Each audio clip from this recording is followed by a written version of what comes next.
Yes, sir. It's my main man, Steven Willis, host of LockedOn Ole Miss. Good day to talk Rebels because they're still dancing. Steve-O, I know you're happier than a pig in slot right now, man. You got your men's and women's teams in the tournament. You got spring practice going on for football, man. Are you just overwhelmed with all things Ole Miss right now? Yeah, apparently we decided that, hey, we're going to try this high-level basketball thing on and see how it fits. And Coach Yo and the ladies doing an absolutely fantastic job heading out with a game with UCLA. We'll see how that goes. Ole Miss has a game against Michigan State, and I don't think this is a situation like when the Ole Miss last went to the Sweet 16 where Ole Miss fans hoped to beat Arizona. You hoped you would be good enough to beat Mike Bibby and that Arizona team. Ole Miss is only a 3.5-point dog in this game. This is the smallest line out of all of the Sweet 16 games. And I think Ole Miss probably needs to go in expecting that they can get a victory in this game, because I think if they keep playing the way they are, they held over 20-point leads against Iowa State and North Carolina. If they keep that momentum going, Michigan State is going to have a dogfight on their hands. Yeah, certainly one of the hottest teams in the NCAA tournament right now. You bring us to our big idea. Let's go ahead and jump into it. We've made it to the second weekend of the tournament. Ole Miss find themselves still on the dance floor in the Sweet 16 after knocking off North Carolina and Iowa State. Already on its deepest tournament run since 2001. That run, too, ended in the Sweet 16. But like my man Steven Willis says, there is a lot of belief in this Rebels group. So don't say that to Chris Beard's group. It's just about these players. I mean, we got guys that have played 4 and 5 years of college basketball and given everything they could have possibly given, and just haven't played in the NCAA tournament yet. So, and we felt that pressure. We were kind of a, win or bust team. Like we set the objective really high. We want to go in the tournament. We want to have a good seed. We want to be one of those teams that has a chance to win the tournament. And, Ole Miss winning the tournament, I don't know. Probable? No.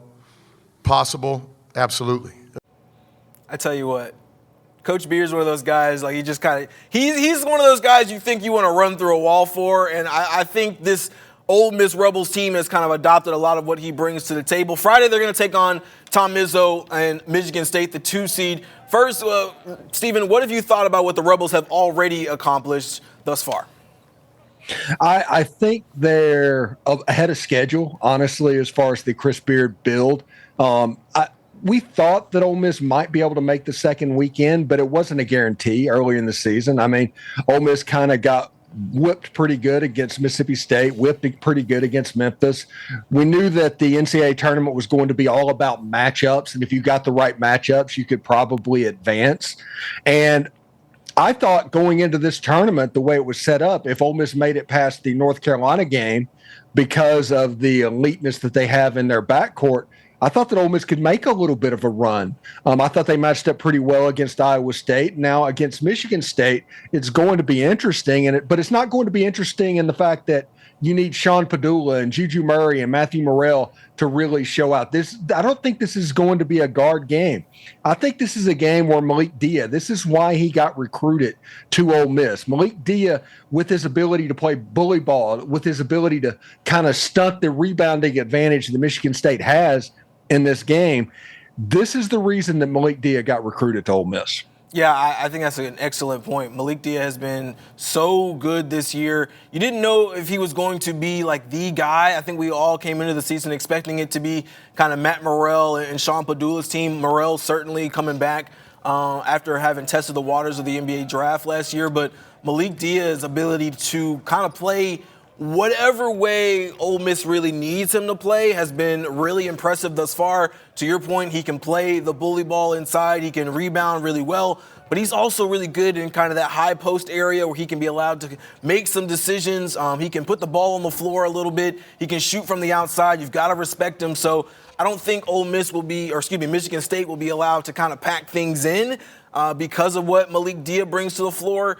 Ole Miss not necessarily a superb three-point shooting team, but certainly one that is respectable. I think Padula as well as Morrell have been playing pretty well. But in your mind, what's going to be the biggest X factor for this team? Will it be the rebounding battle, or will it be something else? The rebounding battle is always big. I think that Ole Miss needs to not win when they lose the rebounding battle. It just needs to not be by more than 10. Okay. Like Florida and Auburn, just kind of when the games that got out of hand, it was because they mauled them on the boards. But I think the low key thing in this game is going to be like DN, Dre Davis, and Jamin Brakefield. If they can provide enough of an offensive spark against the big guys against Michigan State and force defenders to help and make it to where Ole Miss can pass the ball out and get opening looks with Matthew Morrell and Sean Padula, that's when this offense is going to really start clicking. But I do think this has a chance to be a major league rock fight. Yeah, rock fight is about right, especially because Michigan State is so good on the defensive side of the ball, the number one team in three-point percentage defense. So I think Ole Miss is going to have to knock down a couple and really make the Spartans respect that, but they're going to have to get in the paint in this one because Michigan State is so good around the perimeter. And at the same time, I think it has to be a big game for Dia and Dre Davis on the inside because Michigan State does so well in rebounding. They have a plus 9.8 rebound margin. I think that's top 2 or 3 in the entire country. So this is certainly going to be a game where they've got to put their best foot forward. And to your point, they are one of the hottest teams in the NCAA right now. 2 really big wins against Iowa State and North Carolina in 2 games that I think that probably shocked a lot of people, especially if you're not familiar with Ole Miss basketball. I mean, we had the one pundit that called them frauds. Didn't think they were going to advance. When you heard that comment, what did you think? Was that enough bulletin board material? It certainly seemed like it in the post-game press conferences when we were talking to the players in the locker room. I thought he said the one word that would absolutely get Chris Beard's attention. That would get anybody fired up, I feel like. Calling me a fraud? I'm in the tournament? Yeah. And once that happened, I think everybody talks about bulletin board materials. I don't think it was bulletin board material. I do not think that he did that, but I think that he galvanized the team. And divisions and things that might have been happening inside behind closed doors. Anybody that's been on a team realizes how that works. I think this kind of eliminated that and just kind of had them pulling the rope in the same direction. And that's what happened. You call it bulletin board material. I call it basically galvanizing the unit for what can happen. And also remember, in this game, it looks like Michael Brown-Jones is going to be returning in this game. He practiced in Atlanta today ahead of the game. And that is 5 more fouls with a physical Michigan front court. That is the ability to where you're not worried about Malik Dia or Jamin Brakefield getting 2 fouls early because you have extra fouls on that bench that you can handle in your rebounding battle. Certainly need bodies. I think this is a team in Ole Miss that we feel has pretty good depth, and I think depth is going to play a big part really for any of these teams that are still able to play because you are going to get in those situations where somebody's got an early foul trouble or sometimes you just need a blow, right? Because these guys have been playing for so long up until this point. Having Brown-Jones back is a really, really big deal alongside those bigs in the front court. Let's take a look at the Sweet 16 really quick. If the Rebels manage to beat Tom Izzo and Michigan State, they will take on the winner of Auburn and Michigan. Some of the other SEC matchups that we've got, Florida's got Maryland, Arkansas, and Coach John Calipari will take on Texas Tech. Alabama will get the red-hot BYU Cougars. And in the all-SEC matchup, Kentucky and Tennessee. Not something you see very often, but in the event that Ole Miss takes down Michigan State, Steven, if they get Auburn again, do you like that matchup? I mean, it's hard to beat any team 3 times. It'd be 4 times that Auburn has to beat Ole Miss, yeah. And honestly, if you go back and look at that SEC tournament game, Ole Miss didn't shoot. They were 4 for 23 from 3. If Ole Miss would have just made some 3-point shots, because they were having open looks. They got open looks in that game and just didn't knock them down. They could have won that game. They played extremely well. I do not think that even Auburn, I think Auburn would even admit they do not want to play Ole Miss a 4th time. Yeah. It's because even if you win that game, you're expected to win that game, and it's going to be so hard to get those kids up over a team that you've beat 3 times this year. And Michigan is not a very good matchup, honestly, for Ole Miss with those big Twin Tower bigs going through. That was the one that probably makes me more nervous. But I guess it's a one step at a time type deal because you're dealing with the Hall of Famer and the Michigan State Spartans and a rare feat.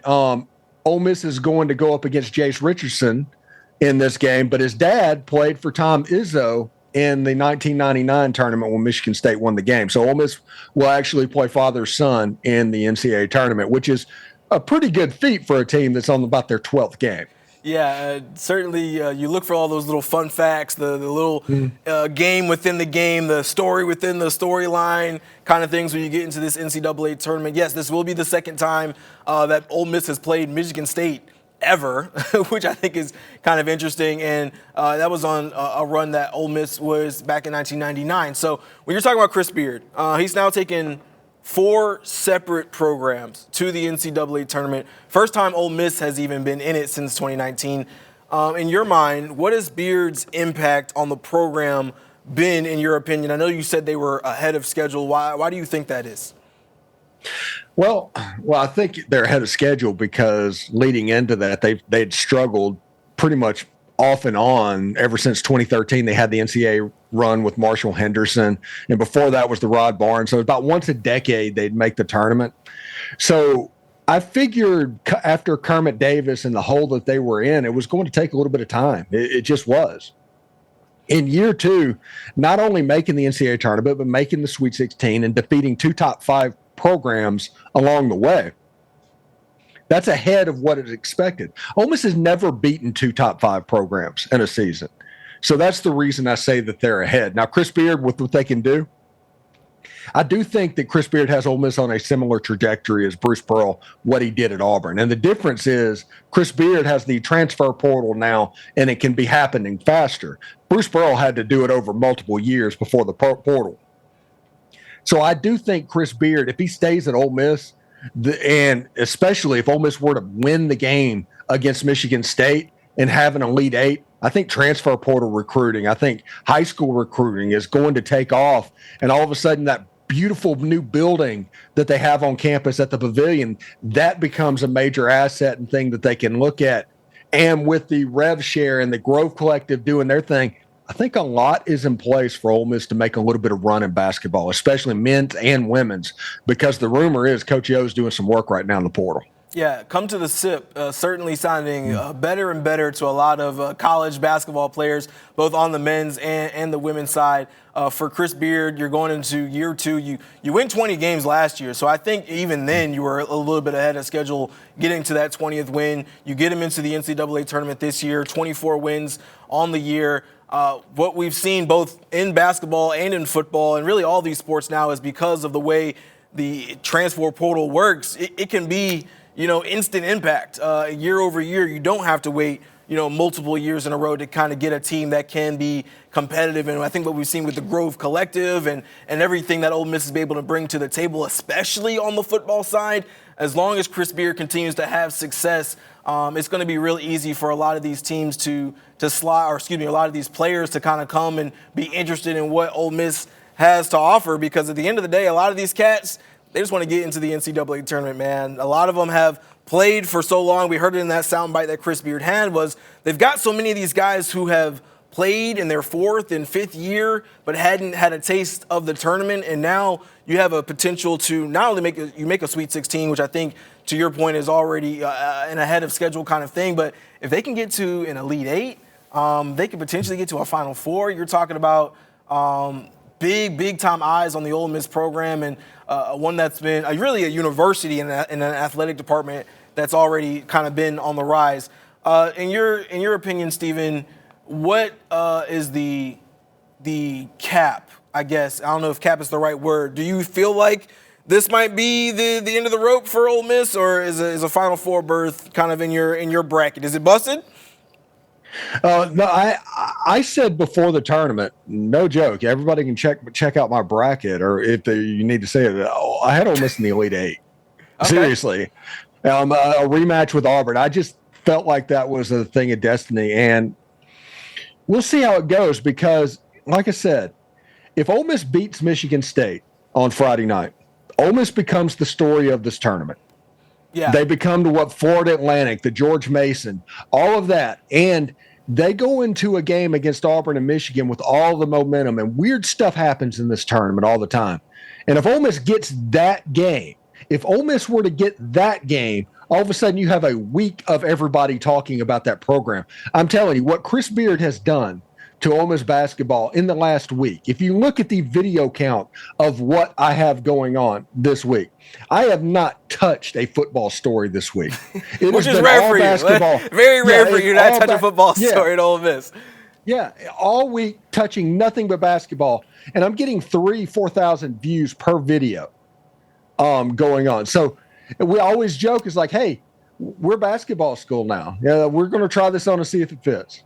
Yeah, shameless plug for Steven there, the host of LockedOn Ole Miss. Make sure you check out all his stuff on YouTube, on Spotify, wherever you get your podcast. I know we are waist deep in March Madness, but in the SEC country, it is kind of always football season, even though, to your point, Steven, you guys are a basketball school these days. What can you tell us about what is developing in Oxford for Rebels? We are in the second week of spring football.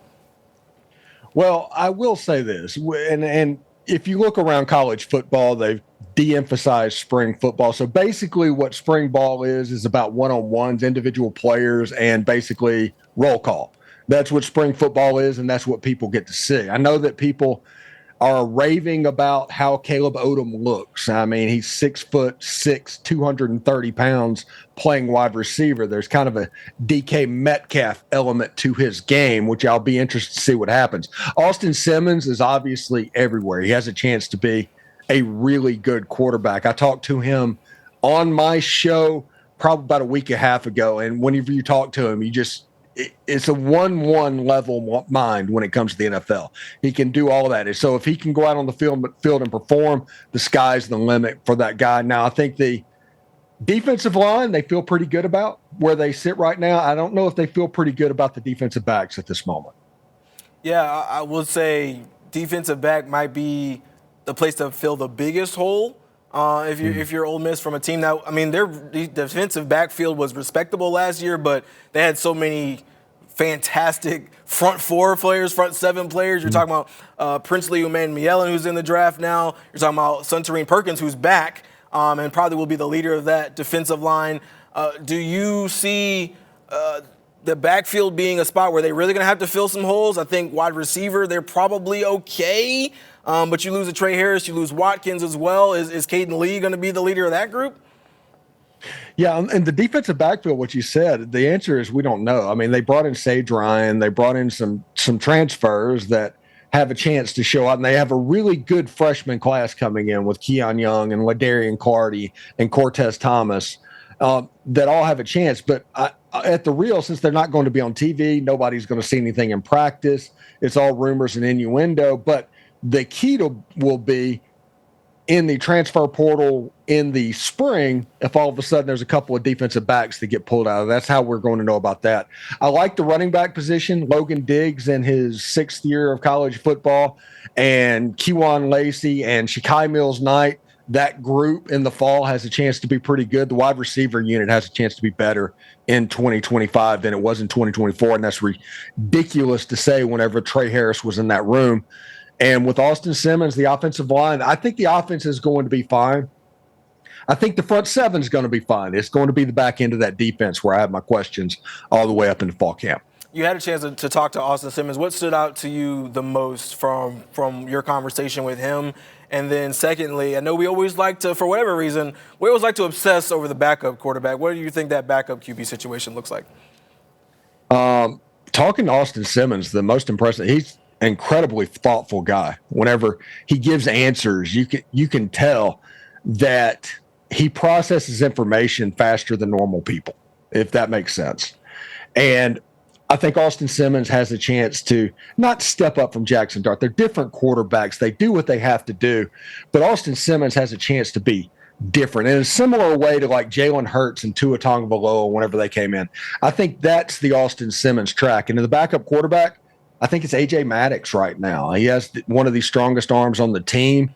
He is somebody that Ole Miss fans are going to get introduced to this year the same way that they did Austin Simmons a year ago. So I'm pretty excited about what they can do and where they are offensively. Like I said, just they got to take care of the back end of that defense, and their schedule sets up to be pretty good this year.